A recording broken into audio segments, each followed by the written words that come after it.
sure you all came here prepared to talk about how exactly you intend to increase defense spending over the next few years in line with some new target. And that's great, because as President Trump has made abundantly clear, he believes that our European friends must play a bigger role in the future of this continent. We don't think, you hear this term, burden sharing, but we think it's an important part of being in a shared alliance together that the Europeans step up while America focuses on areas of the world that are in great danger. That was U.S. Vice President J.D. Vance speaking at the Munich Security Forum. Now, in his speech, he berated Europe, telling allies they should worry more about internal threats instead of Russia or China.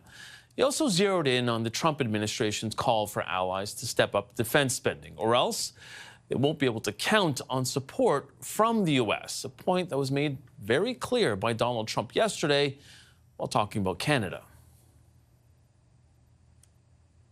They are just about the lowest payer in NATO, in addition to everything else. So Canada's really been taken advantage of. And if they had to pay just something modestly fair, they would be able to succeed as a country. And that's why I feel they have to become a state. So what kind of position does that put Canada in? And does that just mean that we have to step up our spending? Joining us now with more on how the U.S. is refocusing and reshaping global defense policy is Canada's former Chief of the Defense Staff, General Tom Lawson. He's now the president of Thomas J. Lawson and Associates. Thanks for joining us and welcome back to Power Play. Pleased to be here, Mike. So over the last few days, and as you saw in that clip, U.S. President Donald Trump has been bringing up Canada's lack of military spending, but he's gone even further recently, General, in saying that we don't have any military protection. Now, you've long advocated for increased military spending, but do you think that kind of language that he's using is now crossing a line? Yeah, I think so. It continues to be a little bit of the bluster aimed, along with his economic threats, at having Canada reconsider the way ahead. But I think what may actually be happening, not only in Canada, but with NATO partners, is though we tremble a little bit at what the future may carry for our nation, we start to develop an awareness that a real change, a real disruption is happening, and that develops a resolve that may be very different than the one that the Trump administration is trying to get from us. How concerned are you, though, about Trump taking aim at NATO as well? Because today Mark Rutte was talking to Vice President J.D. Vance, talking about burden sharing, and he agreed that Europe has to step up and spend much more. Are you concerned that Canada could also feel the pressure even more now going forward? Well, yes. I mean, NATO has for years now put pressure on Canada to raise our spending from 1.2, 1.3, 1.3.5% up to 2% that we had agreed to at a summit that I was at with Prime Minister Harper 11 years ago. It looks like our resolve wasn't that strong. But I don't think the pressure that was brought to bear from NATO was anywhere near strong enough to get Canada to actually develop the resolve to get to 2%. It's different when our partners to the south, our only other shared country with the northern part of North America, has put all kinds of pressure on us. The big alliance that we're in with them is NORAD, and they pay the bulk of the money in that too. So I think it is very important that Canada raise their spending, but not simply because of the pressure that's being brought to bear, just as the president is bringing pressure to bear on NATO, but also because of the position Canada is in with its current military and the fact that we're not meeting the requirements of protecting our nation for what could come.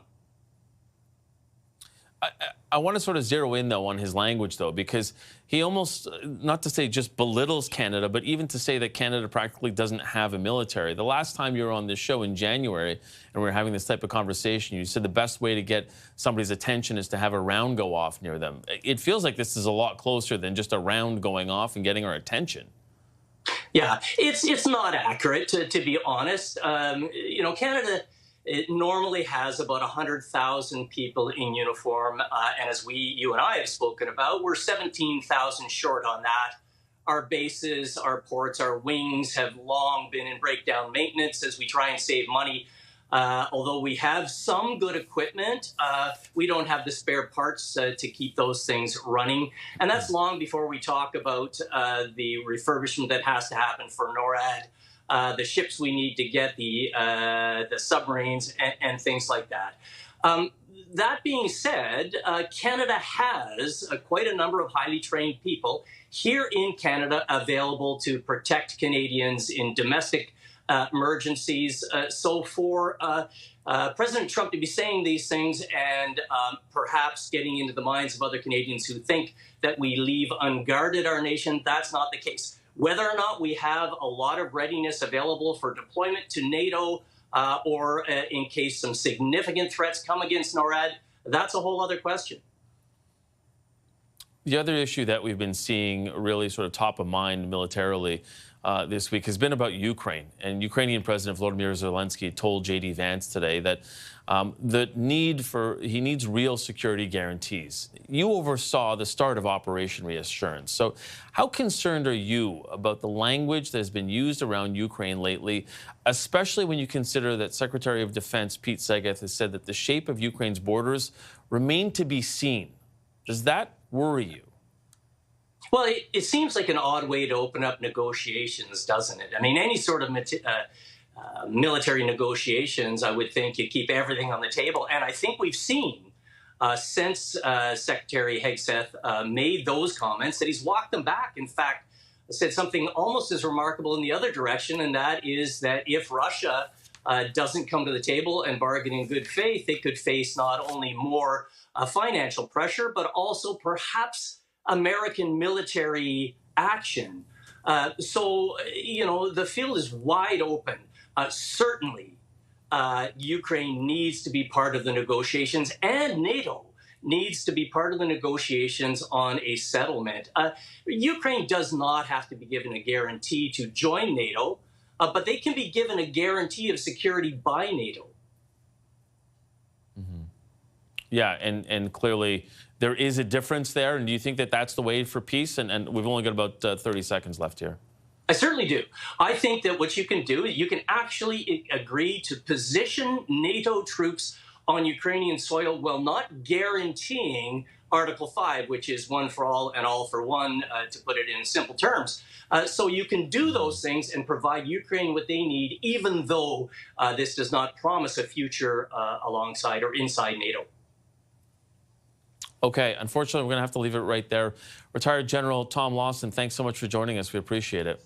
Yeah, my pleasure.